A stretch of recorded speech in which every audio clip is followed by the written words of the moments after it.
AITA for not helping my sister, who became homeless just after she gave birth to her and my soon-to-be ex-husband's baby. I, 26F, grew up with my younger sister, 24F, in a tough household. Our parents were strict, but not in a way that made us feel secure. It was the kind of strictness where mistakes led to yelling, and emotions weren't really allowed. My sister and I leaned on each other growing up.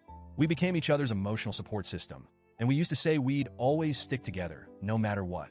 When she turned 18, we both agreed it was time to leave home. I was 20, working a part-time job, and I had saved enough for a small apartment in a new city.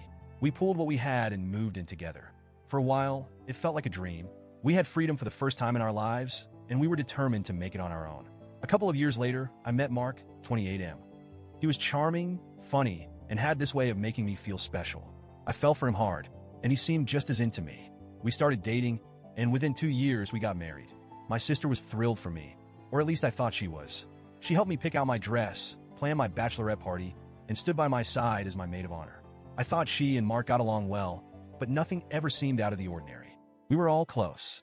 My sister lived nearby, and she'd often come over for dinner or movie nights.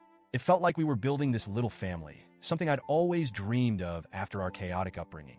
But everything shattered a few months ago. My sister called me one evening and said she needed to talk. She sounded nervous, but I didn't think much of it. When she arrived, she looked pale and uneasy. I asked her what was wrong, and she blurted out that she was pregnant. I was surprised but happy for her. I asked if she was ready for this and who the father was. That's when she broke down crying. She told me the baby was Mark's. I remember sitting there, frozen. It felt like my brain couldn't process what she was saying. She kept crying, saying it was a mistake, that she didn't mean for it to happen. But all I could hear was the fact that my husband and my sister, the two people I trusted most, had betrayed me in the worst way possible. Mark came home while she was still there. I confronted him, and he didn't even try to deny it. He said it had been going on for months, and that he didn't want it to happen this way.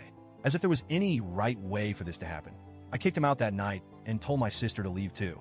I wanted nothing to do with either of them. For the next few weeks, I was in a daze. I filed for divorce and blocked Mark on everything. My sister kept trying to call me, but I ignored her. She sent me long, apologetic messages, but I couldn't even read them. The betrayal was too much.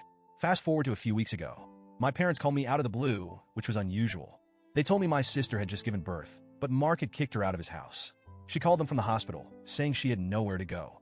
Mark was planning to fight for custody of the baby and didn't want her back. She was desperate and asking for my help. I told my parents no. They were shocked. They said I was being heartless, that she was my sister, and she had a newborn who needed stability. I told them I didn't care. She made her choices, and now she had to deal with the consequences. They kept trying to guilt me, saying the baby was innocent in all of this. But I couldn't bring myself to feel anything other than anger. My sister ended up going to a shelter for single mothers. My parents were livid with me, saying I had room in my apartment and could easily let her stay. They said I was punishing the baby for something that wasn't its fault. But every time I thought about helping her, I remembered her betrayal. I couldn't do it. My parents haven't stopped calling me about this. They keep saying I'm cruel for leaving her in a shelter. They told me I should be ashamed of myself for turning my back on my own flesh and blood. I told them it was ironic for them to talk about family bonds when she destroyed mine. The thing is, I don't even know how I feel anymore. Part of me feels justified. She made her bed, and now she has to lie in it. But another part of me feels guilty.